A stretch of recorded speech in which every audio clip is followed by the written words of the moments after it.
Hello, everyone, and welcome back to the Talent Game podcast. In fact, this is the last episode in Series 1, so if you've managed to make it all the way to the end, thank you so much. Appreciate the support. Hope you've enjoyed the conversations. So, here with me today is Andy Ross. Welcome to the podcast, Andy. Hi, Joe. Thanks for having me. Oh, my pleasure. Save the best for last or something. Is that the idea? Yeah, we'll find out. So for our listeners who don't know who you are, please go ahead and introduce yourself. Cool. Well, my name's Andy. I have been working as a recruiter for about 13 years. So I've worked independently for most of that time. I spent a long time working for tech startup founders, mostly in London, and a really broad variety of industries that I was hiring, mostly engineers for. So I was working at the more exciting end from a tech perspective would probably be AI and biotech. But I did a lot of hiring for the founders of finance platforms, fashion companies and e-commerce apps. I was quite lucky. So 3 of the founders I was supporting with hiring, we went from seed stage, so sort of 4 or 5 of us in an office, right through to multi-billion valuation, and 8 of the teams I helped to hire and organize had successful exits, which was really cool. I wasn't an equity partner in those relationships. I was just helping out with hiring and stuff, but it was an absolutely amazing experience to have in my early 20s. I got to learn a lot and hired over 1,000 engineers personally, which was quite cool. In 2020, there was a huge amount of growth in the video games industry, as most people will be aware, somewhat pandemic induced. So in the UK alone, headcount grew by 25%.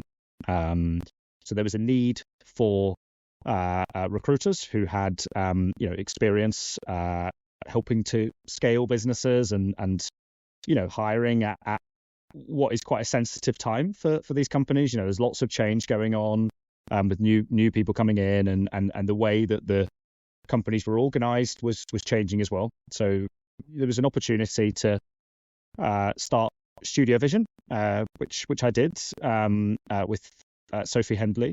So Studio Vision is a video games headhunting firm, and that grew up to 12 at its peak. We hired team members for Rockstar Games, Epic Games, both the Unreal Engine team and Fortnite, Larian Studios in the UK, Hello Games, lots of parts of Sony and PlayStation and various Microsoft studios. Yeah, fantastic. And that's a big reason why I invited you on, because I think you've got a really interesting perspective here. First of all, I'd worked with you at EA and then at Epic. You had helped me make placements at both of those companies, which was fantastic. Thank you for helping me out. But also coming from hiring like startups in the tech industry, moving into the games industry, learning the industry incredibly fast to the point where you can be productive and make hires and scale teams as well. We're going to get into all of that today, or at least I hope so. But before we do, I'd love to know, what are you playing right now? Oh, that's a good question. I am playing the Crash Bandicoot remastered trilogy on the Switch with my 5-year-old son, Felix. Which those games are great. I would highly recommend if you've not picked them up in a few years. If you're a similar age to me, then I think they've got a deal on at the moment on the Switch store. So yeah, really, they're quite hard as well. Yeah. I know we've talked about this as well recently. I picked up the Insane trilogy, and the nostalgia factor is like, it's huge. But I log back in, I'm like, right, I've got an adult brain, I've got some adult thumbs now, I'm gonna just nail this. And I'm like, oh no, this game is just as hard as when I was like 7 or 8 years old playing Crash Bandicoot. So But yeah, I also love seeing the Naughty Dog logo fire up, there as well. And I was just think, wow, what a journey that studio's been on, from making all the Crash games to like The Last of Us, as well, which is super cool. Yeah, wow. Yeah, I didn't even consider that, of course, yeah. Yeah. Great choice, by the way, and good work in getting your son into Crash Bandicoot 2. So you mentioned earlier that you got into the games industry in 2020 because it was booming, right? And here we are 4 years later, and well, perhaps not so much. So why do you stick around in the games industry? For me, I'm fascinated with technology, like absolutely fascinated by it. And the games industry, in some pockets of the games industry, they are really pushing the boundaries of what can be achieved with technology. And I just find that very fulfilling and exciting, personally. And it's not just within games specifically. I think that some of these technologies are being picked up by other industries now. I think we're at a very exciting point in the journey of tech in society, if you like. So I think that primarily I like to work at the cutting edge of technology, and you can find that in the games industry. Secondly, I've met some really amazing, inspiring people. Really, some of the most hardworking, creative, driven people that I've ever encountered, and it may not be as lucrative as it was for hiring in during the pandemic years, but I find it really hard to kind of step away from that buzz of creativity. And finally, but last but certainly not least, my son thinks it's really cool, and pretty important to me. It's quite compelling. Yeah. Yeah. Oh my goodness. The cool factor is definitely real. I think as well. Like my nephew's all-time favorite games are FIFA. Well, now EAFC, Rocket League, and Fortnite, and I've been on all of those teams. So I'd like to think I'm their coolest uncle just purely because of that. But your answer around so innovative tech, definitely, and then the answer around people, that is probably the most common answer I've heard throughout this series so far, is that like got into it because the tech's cool or because I love games or whatever it is, but you actually stick around because of the culture and the people in the industry. That tends to be a real common thread here. So yes, so you've been on this journey, like I said, from tech into games. I'd love to know, is there any trends that you see within like the top talent, like the very, very best talent, the ones that are always being sought after? Are there any common trends between that games industry talent and the wider tech industry talent? Or is that actually like some nuances and differences in games that you've noticed? That's an interesting question, and to be honest, I've obsessed over this for most of the last 13 years. And that's what led me to continually work in different industries. Because I wanted to see the patterns and the common threads, between the different sectors and how they hire and how they organize teams and how they plan their workforce, etc.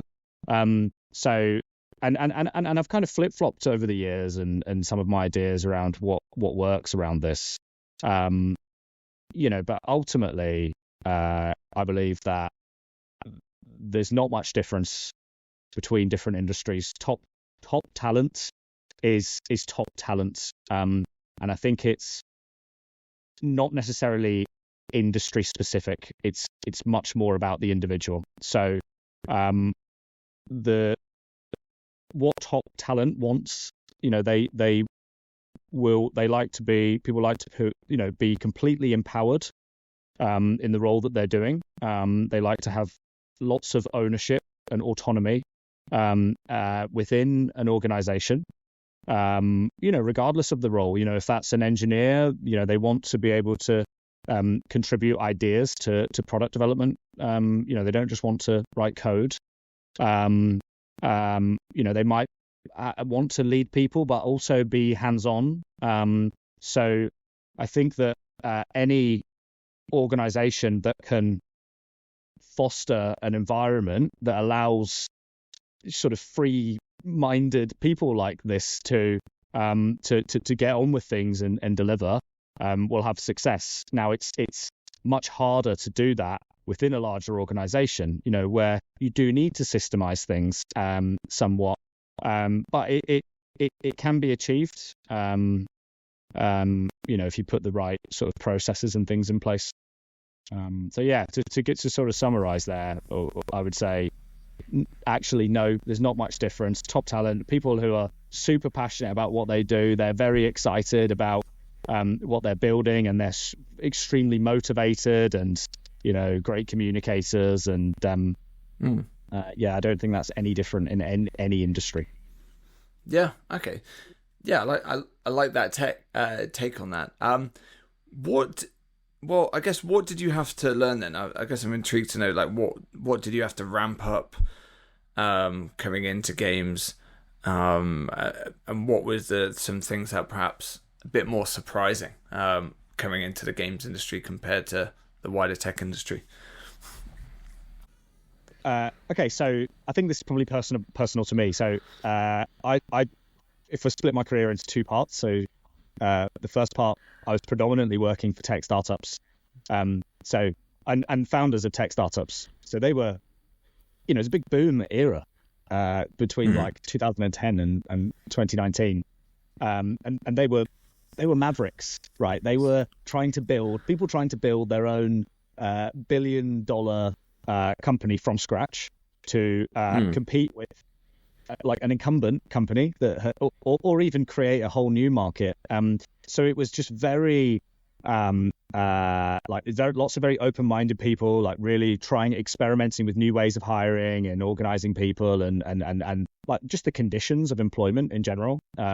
So that world was very early on into remote working and inclusive teams and the importance of diversity and actually how, not from a political sort of perspective, but actually how businesses can profit from that.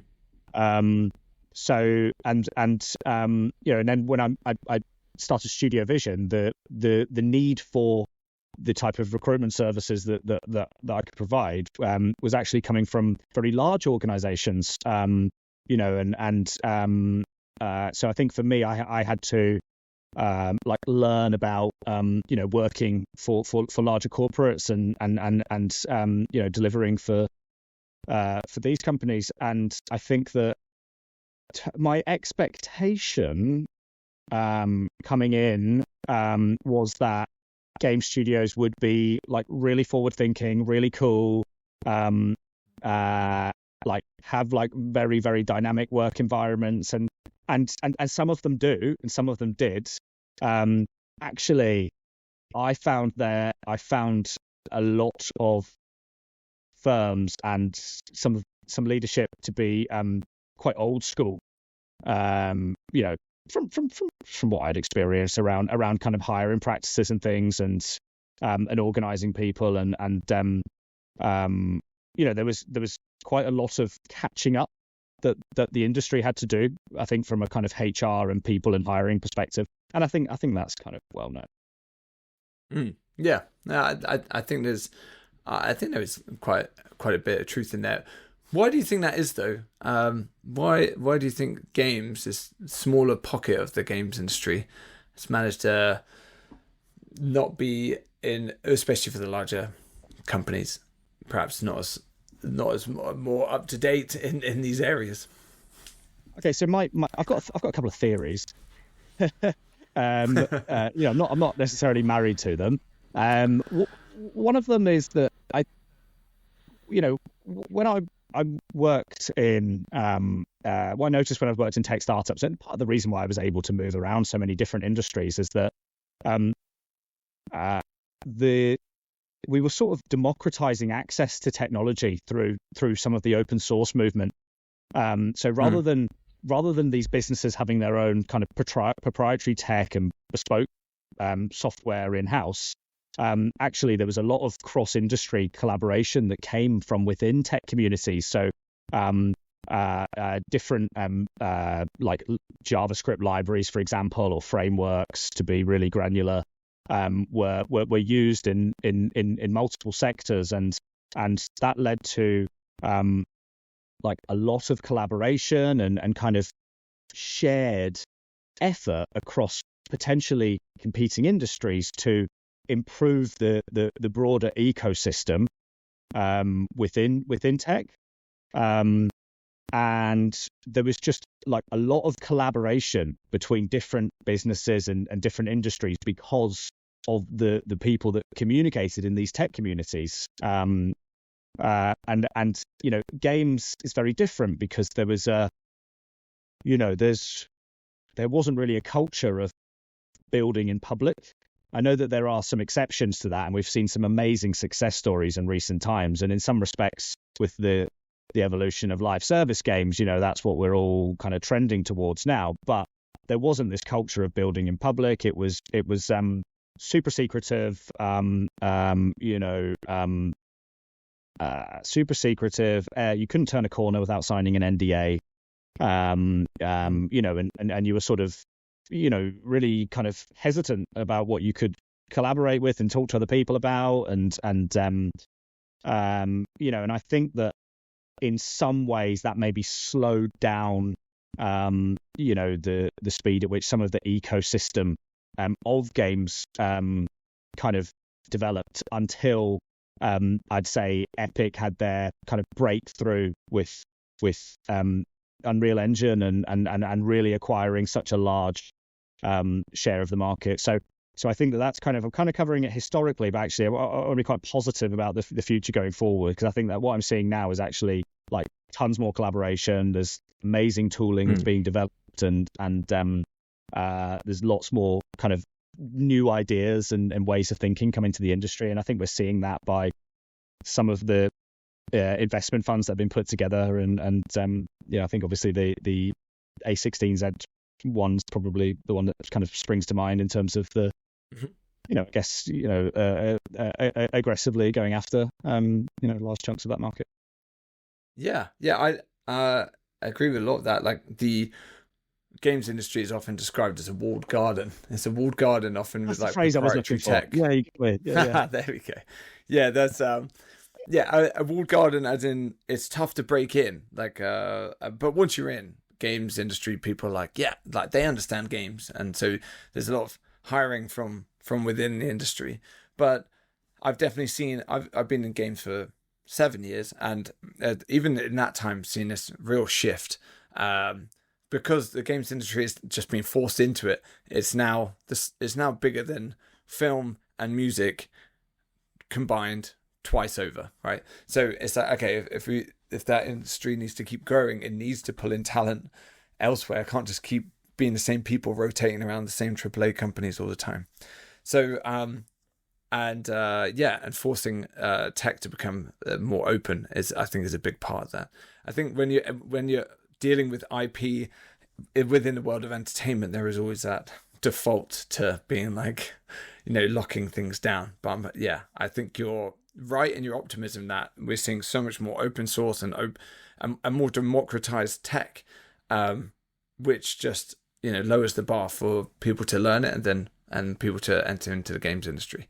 I think that sounds like what you're saying. But on that note, I would love to hear your predictions as well, because you do sound quite optimistic about the future, and it's been a wild ride in the games industry the last 18 months. So what predictions do you have from a talent perspective, or to be honest, any perspective in games that you're seeing? Yeah, I don't think I'm saying anything that your listeners are probably previous guests, haven't maybe already said or know, but I think that the biggest growth area, I think, going forward in games, I think will be for game specific stuff, I think will be web gaming, web-based games. I feel like that's just got such a huge amount of potential.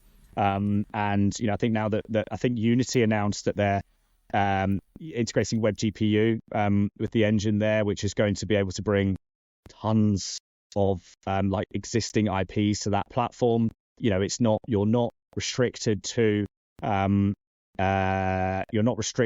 App Store rules and regulations or another the monopolization efforts of any other platform or marketplace. So it kind of gives you that freedom, and then I think that opens up opportunities for browser technologies. So I think that we'll see a big appetite for web. I think we're going to see another evolution in web browsing platforms, and I think I'd like to see some amazing gaming specific web browsers come along to kind of support that. And then from a tech perspective, something that AI I think can potentially be really good at is the sort of cloud orchestration side of running high-end technology that will make it commercially viable. So we'll see more and more technology, I think Unreal Engine, specifically kind of leading the way on this, being used in other industries for various use cases, whether it's to sell new products or to build new digital experiences. So yeah, I think it's just a really exciting time, and the world of tech and games are going to merge from in terms of the type of talent that works between the industries, and I think that's I definitely agree that those data points showing the browser gaming market increasing is really exciting, and also really good point there about the Digital Markets Act and the whole Epic versus Apple allowing for third-party stores, and a lot of these are web stores. So again, that's gonna feed into that whole area. I loved the demo from Google DeepMind recently on a purely using text prompts creating the original Doom, right? Or something that is very close to that. And it's okay, wow, we know how fast AI is moving right now. 18 months from now, it could be the case that anyone could create a video game just using text prompts. And I've already seen that example that was trending of someone creating an Angry Birds clone using purely just chat GPT. Saw that. Yeah. Yeah, and so when we talk about democratizing tools, I think the most fascinating part of this for me is to see what are the game studios, what are the individuals that are going to rise to the top when suddenly millions and millions and millions of more people can be a game developer. It's okay, but who's gonna rise to the top? What are the genres? What are the types of games? What are the platforms? It all has potential to be disrupted. And naturally, I work at a VC now, so we're frantically trying to figure this out, so we know where to invest in. So, that's great, Andy. What you've summarised there is, for a long time there were huge barriers to entry into the games industry. Now, potentially, there's no barriers. Yeah, and I think with the whole layoffs and reduction in jobs, it's obviously hit junior and entry level talent pretty hard, but I think what we're continuing to see, even platforms like Roblox allowing anyone to be able to create games, it's okay, you can actually still learn the skill set as a junior, as an entry level, and bring that in. So I feel quite optimistic that the games industry is being more open-minded to taking on these skill sets. It's very similar to how 20 years ago, if you speak to a lot of the engine programmers over at Epic Games, I'd be like, how did you get into programming? They're like, oh, I started off modding, started off just modding my favorite games. And I think, I think the new wave for that is people going to be like, well, I started off building my own games in Fortnite and Roblox and went from there. So I think there's so many tools for people to learn this stuff, and it's just gonna keep increasing and keep snowballing. Would you agree with that? Yep, I completely agree. Completely agree. I've talked about this quite a lot on the Studio Vision podcast, which has been in hiatus, and just while I've been taking a short paternity break, which is obviously very very great exciting. Podcast, by the way. Great podcast, by the way. Yeah, thanks for having me on. Yeah, I'll be looking forward to picking that back up. But yeah, that's something I've covered quite extensively. That's how the UK games industry got started, from modding in their bedroom, people modding in their bedrooms, and in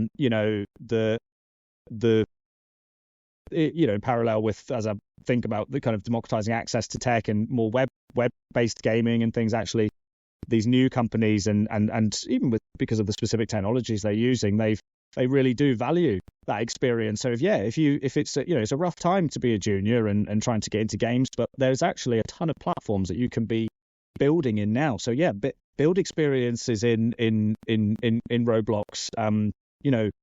Do some creative things on Minecraft. Get yourself onto Bloxd. It's or UEFN. Because that experience is actually going to be really valued by some of these new businesses. So that's something I feel like quite passionate about. For sure. Great. So Andy, we're getting close to the end of the podcast. Before I ask you my standard closing question, I just wondered, what are you up to right now? What are you focused on? So Studio Vision is still working on some really strategic searches for some games teams that we have a great relationship with, and also doing some work in the sort of wider tech industry that has parallels to some of those hiring efforts. And from a personal perspective, I'm doing more advisory work. So I'm and I'm just trying to align myself with companies at the cutting edge of tech, I think. So doing some talent advisory for a startup called Catches at the moment, which I think are going to be very, very exciting. If you want to make sure you have a listen to or subscribe to the Studio Vision podcast. Sorry for the shameless plug again, Joe. I'll be talking much more about them and kind of what they're building. But in terms of the intersection of sort of commerce and films and games, that startup's really pushing the boundaries of tech. So I'm quite excited to be kind of supporting them, and I'm doing some other sort of advisory work for kind of deep tech AI type startups, just around hiring and interviewing people and things. Yeah, great. Yeah, I think I've heard of Catches. I know there's X Improbable building stuff in Unreal Engine, right? Am I correct in thinking that? Yeah. That's pretty good off the bat. It's quite compelling what they're doing. As I said, I'll be able to sort of share quite a lot more publicly in the coming days. But yeah, I'm doing kind of actively hiring for a couple of strategic positions now. But I think I'd say that's one to keep an eye on for sure in the next 6 to 12 months if you're kind of curious about these things. Awesome. Thanks for that, Andy. Great. And hey, for our closing question, the one that I've been asking everyone so far, I'd love to know, what's your favorite interview question? My favorite interview question, tell me about your journey so far. How have you got here? Why are we speaking? So I guess that's 3 questions. But really, I think the importance of that is it's I want to have an open-ended conversation. I'm here to listen and learn about you, and I want to hear how you communicate that, and you can really learn a lot through through listening to how somebody tells their story, and you can kind of pick out the lessons they've learned along the way, and you get a sense of their maturity as well, in terms of how they articulate that, and also how they've kind of processed it and kind of learned from their mistakes, so I guess somewhat generic, but it's really, really important, and it's something I don't think I'll stray from. What's the best answer you've had to that so far? Well, before I answer that question, yours, I was just going to say the first question I always ask when I interview anyone is, how did you get to where you are now? Which is exactly along those same lines. Fine. And no, that's good. And I like, it is obviously you just want something open ended to get the conversation started. But the reason why I like that specific phrasing is because it's kind of like you're hinting like, wow, look at how far you've come. There must be a story there, right? And it sounds like that's what you're getting into with your opening question too. So I like that. What is the best answer to this one so far? That's a good question. Off the top of my head, I'm like struggling to think about what everyone has said so far.